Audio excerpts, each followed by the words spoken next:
Assalamualaikum warahmatullahi wabarakatuh. Izin Bu, izin memperkenalkan diri. Saya Hala Islami, NIT 22091900. Saya dari kelas MTU Bravo. Di sini saya akan menjelaskan materi bab 5, yaitu pemeliharaan fasilitas dan penanganan bahan. Yang pertama ada pengertian pemeliharaan fasilitas. Definisi pemeliharaan fasilitas yaitu kegiatan untuk memelihara atau menjaga fasilitas atau peralatan pabrik dan mengadakan perbaikan atau penyesuaian atau penggantian yang diperlukan supaya terdapat suatu keadaan operasi produksi yang memuaskan sesuai dengan apa yang kita rencanakan. Selanjutnya ada pemeliharaan fasilitas berdasarkan kebijakan. Dibagi menjadi dua, yaitu yang pertama preventive maintenance dan yang kedua corrective atau breakdown maintenance. Preventive maintenance yaitu kegiatan pemeliharaan dan perawatan yang dilakukan untuk mencegah timbulnya kerusakan-kerusakan yang tidak terduga dan menemukan kondisi atau keadaan yang dapat menyebabkan fasilitas mengalami kerusakan pada waktu digunakan dalam proses produksi.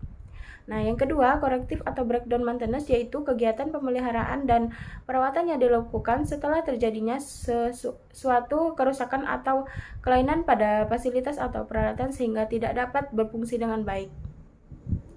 Selanjutnya ada pemeliharaan fasilitas berdasarkan waktu juga dibagi menjadi dua, yaitu yang pertama routine maintenance dan yang kedua periodic maintenance.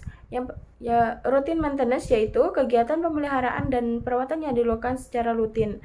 Contohnya pembersihan fasilitas seperti pembersihan fasilitas yang ada di kelas atau di kampus gitu. Selanjutnya ada periodic maintenance, yaitu kegiatan pemeliharaan dan perawatan yang dilakukan secara berkala atau dalam jangka waktu tertentu. Contohnya pembongkaran mesin atau fasilitas yang terdapat di pesawat terbang. Selanjutnya ada fasilitas fisik yang perlu ditata, ada 5. Yang pertama bangunan atau gedung, yang kedua pencahayaan, yang ketiga penyesuaian iklim, yang keempat ventilasi, dan yang terakhir fasilitas pekerjaan. Selanjutnya ada pengertian penanganan bahan, yaitu kegiatan mengangkut dan meletakkan bahan-bahan atau barang-barang dalam proses di pabrik, dimulai dari bahan-bahan masuk atau diterima sampai barang jadi atau produk akan dikeluarkan dari pabrik. Tujuan penanganan bahan yaitu meminimumkan biaya penanganan bahan, meminimumkan penundaan dan gangguan, meningkatkan produktivitas, perbaikan kondisi kerja untuk keselamatan kerja, memaksimumkan pemanfaatan peralatan penanganan bahan, mencegah kerusakan bahan, meminimumkan biaya persediaan. Selanjutnya ada prinsip-prinsip penanganan bahan.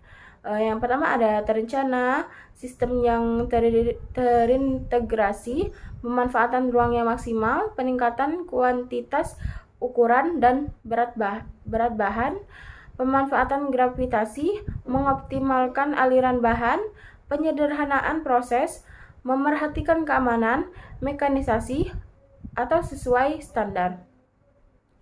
Selanjutnya lanjutan dari prinsip-prinsip penanganan bahan yaitu ada fleksibilitas, pemilihan peralatan yang sesuai, perhitungan deadweight, peralatan selalu bergerak, mengurangi waktu menganggur, merencanakan pemeliharaan, mengganti peralatan yang usang, mencapai kapasitas, meningkatkan pengendalian, efisien biaya kerja. Selanjutnya ada peralatan penanganan bahan, dibagi menjadi dua. Yang pertama ada fixed part equipment dan yang kedua varied part equipment. Fixed part equipment yaitu biasanya tergantung atau ditentukan oleh proses produksi, sifatnya tidak fleksibel, digunakan untuk tujuan tertentu, biasanya menggunakan tenaga listrik. Contohnya ban berjalan, derek, lift. Selanjutnya ada varied part equipment, yaitu biasanya tidak tergantung dari proses produksi. Biasanya digunakan untuk berbagai tujuan. Biasanya juga menggunakan tenaga manusia atau mesin. Contohnya berbagai truk, fork truck atau forklift atau kereta dorong. Mungkin itu saja penjelasan dari saya. Wassalamualaikum warahmatullahi wabarakatuh.